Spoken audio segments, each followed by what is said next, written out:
Hello everyone, welcome back to our another video. I hope you peoples are doing well and going very great. तो आज हम करने वाले हैं एक चैलेंज।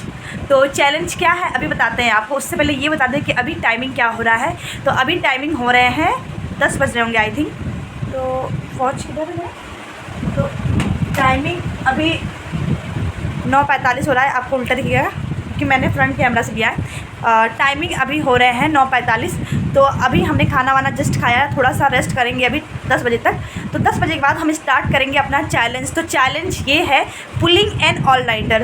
तो बेसिकली हमने क्लास 10th में 12th में तो किया ही है। बोर्ड एग्ज़ाम्स के डर से, जो बोर्ड एग्ज़ाम का जो खौफ होता था हमारे सर पे, तो उसके डर से तो किया ही था।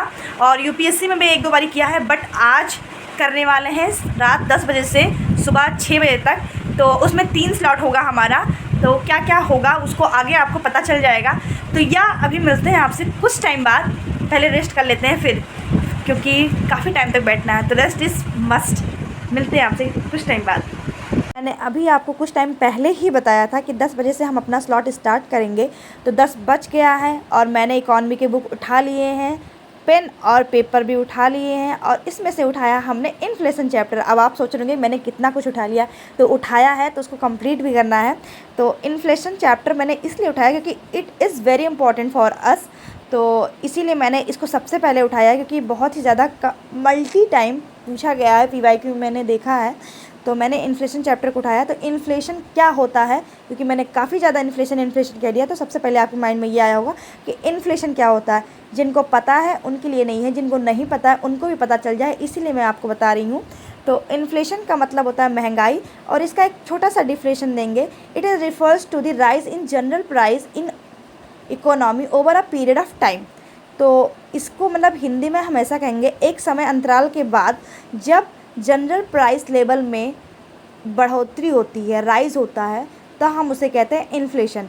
तो इन्फ्लेशन आई होप आपको समझ में आ गया होगा। तो मुझे जो बात बतानी थी आपको वो बताते हैं।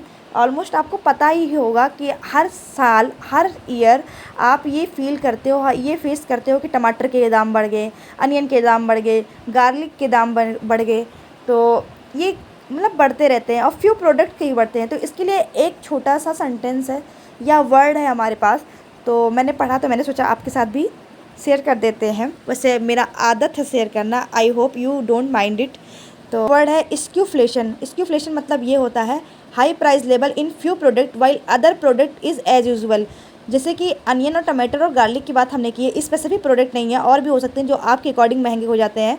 मैंने जो नोटिस किया मैं वो एग्जांपल दे रही हूँ आपको। तो इसके जो दाम बढ़ते रहते हैं, फ्यू प्रोडक्ट के जो दाम बढ़ते रहते हैं, और कुछ के तो एज यूजुअल ही रहते हैं। तो इसी को कहते हैं स्क्यूफ्लेशन। और एक वर्ड और है श्रिंक इन्फ्लेशन। श्रिंक इन्फ्लेशन मतलब ये होता है कि प्राइस लेवल सेम रहेगा, बट प्रोडक्ट का जो साइज़ होता है वो छोटा हो जाता है या बड़ा हो जाता है। बट बड़ा तो नहीं हुआ अभी तक, छोटा ही हुआ है। फॉर एग्जांपल हमारा फेवरेट बिस्किट बचपन का पार्ले जी का साइज़ छोटा हो गया, बट प्राइस वही का वही है। 2 रुपये वाला पार्ले जी, 5 रुपये वाला पार्ले जी, बचपन का तो मेरा फेवरेट बिस्किट था। आई होप आप लोग का भी रहा होगा। श्रिंकफ्लेशन मतलब ये होता है कि प्रोडक्ट का प्राइस सेम रहे, बट प्रोडक्ट की साइज़ में चेंजेस आ जाएं, तो इसी को कहते हैं श्रिंकफ्लेशन। होप आपको ये चीज़ें समझ में आ गई होंगी जो मैंने अभी बताया आपको। तो वीडियो के अंत तक ज़रूर बने रहें। Keep watching, keep motivated.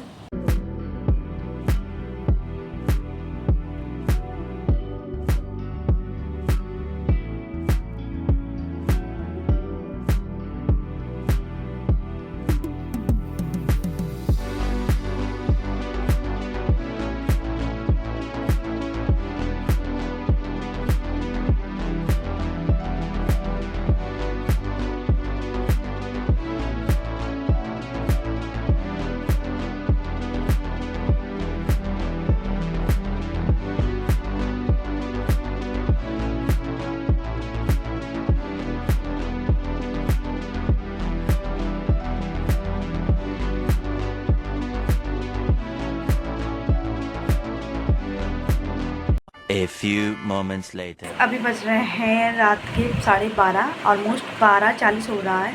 तो अभी मैंने लिया एक छोटा सा ब्रेक, और ब्रेक में हम पियेंगे पानी और कुछ स्नैक होंगे तो वो खा लेंगे। तो यार अभी आपको सबसे पहले टाइमिंग दिखा देती हूँ। टाइमिंग दिखाती हूँ मैं आपको। तो गाइस टाइमिंग दिखा देते हैं आपको। 12:42 हो रहा है और मैंने आपसे 12:40 कहा था, तो यह अभी लेते हैं छोटा सा। अभी हमने ले लिया एक छोटा सा ब्रेक, और ब्रेक में है हमारे पास नमकीन। तो सबसे पहले हम खाएंगे नमकीन, उसके बाद फिर से स्टार्ट करेंगे अपनी सेकंड स्लॉट। मैंने आपसे बताया था ना 3rd स्लॉट तक है हमारा। तो ले रहे हैं नमकीन का स्नैक। मज़ा आ रहा है यार।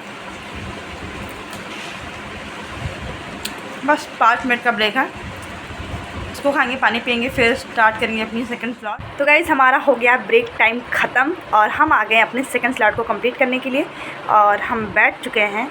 तो मैं इस बार कहाँ बैठी हूँ, ज़मीन पे, जैसा कि आपको दिख गया होगा। तो और सेकंड स्लॉट होने वाला है हमारा इन्वायरमेंट का। तो इन्वायरमेंट में मैंने 3 चैप्टर उठाए अभी चूज़ किए हैं, बायोडाइवर्सिटी कंजर्वेशन और वाइल्ड लाइफ कंजर्वेशन और लेपर्ड, चीता और एलिफेंट, अफ्रीकन एलिफेंट के बारे में पढ़ाई करेंगे।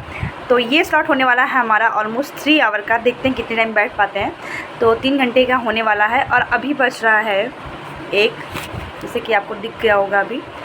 और वॉच हमारा ख़राब हो गया क्योंकि उसमें शेल वगैरह शायद नहीं है, ख़त्म हो गया है। चार्जर वाला वो नहीं था, सेल वाला था, तो वो ख़त्म हो गया। तो उसमें हम टाइमिंग अब नहीं देख पाएंगे, तो इसीलिए मैंने रखा है टैब। और मिलती हूँ आपसे कुछ टाइम बाद। चलिए स्लॉट को स्टार्ट करते हैं। तो हमने अभी स्टार्ट कर दिया है अपना सेकंड स्लॉट और सेकंड स्लॉट में उठाया हमने इन्वायरमेंट। तो किसका किसका इन्वायरमेंट फेवरेट है, फेवरेट आपका हो या ना हो, बट यूपीएससी का बहुत ही ज़्यादा फेवरेट है, because UPSC is a lot focusing on environment and ecology. तो मैंने सोचा सबसे पहले इसको ख़त्म कर लेते हैं। और यूपीएससी करने से पहले मैंने इतना नहीं सोचा था कि इन्वायरमेंट भी कोई सिलेबस होता होगा और इतना ज़्यादा फोकस किया जाता होगा, कंजर्व किया जाता होगा बाय गवर्नमेंट। बट लिटरली जब मैंने यूपीएससी चूज़ किया और उसके सिलेबस को देखा, देन आई रियलाइज्ड कि गवर्नमेंट एक ऐसी चीज़ है वो जो हर चीज़ को संरक्षण देती है, चाहे वो पेड़ पौधे हों या ह्यूमन बीइंग हो। तो यह इन्वायरमेंट पढ़ना बहुत ही ज़्यादा इम्पॉर्टेंट है। मुझे लगता है कि चाहे कोई यूपीएससी एस्पिरेंट हो या ना हो, बट हर किसी को as a normal human being भी पढ़ना चाहिए, तभी हमें पता चलेगा कि what is the actual importance of environment for us. तो आई होप आप लोग को पता होगा। तो यह वीडियो के अंत तक ज़रूर बने रहिए और keep watching, keep motivated with.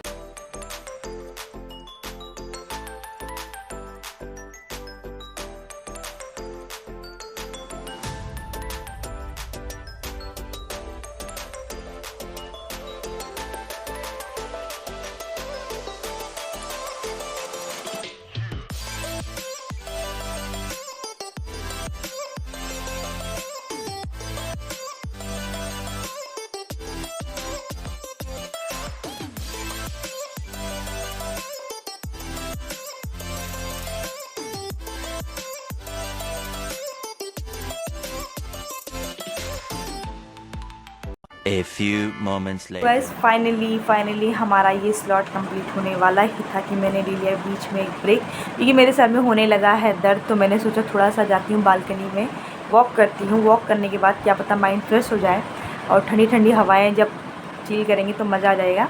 तो या अभी चलते हैं बालकनी में, फिर अपने इसी स्लॉट को, सेकंड स्लॉट को ही कंटिन्यूसली करने वाले हैं, क्योंकि अभी कंप्लीट नहीं हुआ है। तो सबसे पहले आपको दिखा देते हैं टाइमिंग। टाइम देखने के बाद हम चलेंगे बाहर। सो गाइस अभी बज रहे हैं 3 और मैंने ज़्यादा कुछ बोला नहीं बालकनी में जाते टाइम, क्योंकि सब लोग ऑलमोस्ट सो रहे हैं, तो किसी को डिस्टर्ब ना हो इसीलिए मैंने बोला नहीं है। फिर मैंने थोड़ा सा किया वॉक करने के बाद मैं आ गई फटाफट अंदर। गाइस मैंने अभी स्टार्ट कर दिया है अपना उसी स्लॉट को कॉन्टीन्यूसली करना, क्योंकि वो हमें ख़त्म करना है, जो भी मेरी चीज़ें छूट गई थी। तो मैं अभी पढ़ रही हूँ चीता, लेपर्ड और एलिफेंट्स और लायंस के बारे में। तो बर्बरी लायंस हमने पढ़ा, अफ्रीकन लायन पढ़ा और एशियाटिक लायंस पढ़ा और अफ्रीकन चीता पढ़ा, एशियाटिक चीता पढ़ा, अफ्रीकन एलिफेंट पढ़ा, एशियन एलिफेंट पढ़ा। तो ये ऑलमोस्ट हमने कंप्लीट कर लिया है। सबसे इम्पॉर्टेंट और इंटरेस्टिंग बात ये है कि एशियन एलिफेंट और अफ्रीकन एलिफेंट को हम पहचानेंगे कैसे। तो उसके लिए मैं आपको कुछ हिंट दे देती हूँ, हिंट कहूँ या फैक्ट कहूँ, क्योंकि फैक्ट ही है कहीं ना कहीं। तो एशियन एलिफेंट जो होते हैं उनके ईयर्स जो होते हैं वो स्मॉलर होते हैं, जबकि अफ्रीकन एलिफेंट के ईयर्स लार्जर होते हैं। और एशियन एलिफेंट के ईयर्स सेमी सर्कुलर शेप में भी होते हैं। और अगर हम टस्क की बात करें तो एशियन एलिफेंट में only mail have a tusk, मतलब जो मेल होते हैं एशियन एलिफेंट में उन्हीं के पास सिर्फ टस्क होता है, जबकि अफ्रीकन एलिफेंट में male and female both have a tusk. और एक और फैक्ट है, फैक्ट ये है कि Asian elephant can live up to 48 year while African elephant can live up to 70 year. और मैं एक चीज़ और बताऊंगी कि इनकी प्रेगनेंसी को लेकर, तो जो एशियन एलिफेंट की फ़ीमेल होती हैं they are pregnant for 18 to 22 month, और अफ्रीकन एलिफेंट की जो फीमेल होती हैं they are pregnant for an average of 22 month. तो Asian elephant they live in forested area across southern Asia from Nepal through the India across Sri Lanka and throughout South East Asia। और जो African होते हैं वो waste and central Africa में रहते हैं। तो आई होप आपको ये फैक्ट समझ में आ गया होगा, और अगर पता रहा होगा तो वेल एंड गुड, अगर नहीं पता रहा होगा तो अब पता चल गया होगा। तो यहाँ वीडियो के अंत जरूर बने रहें।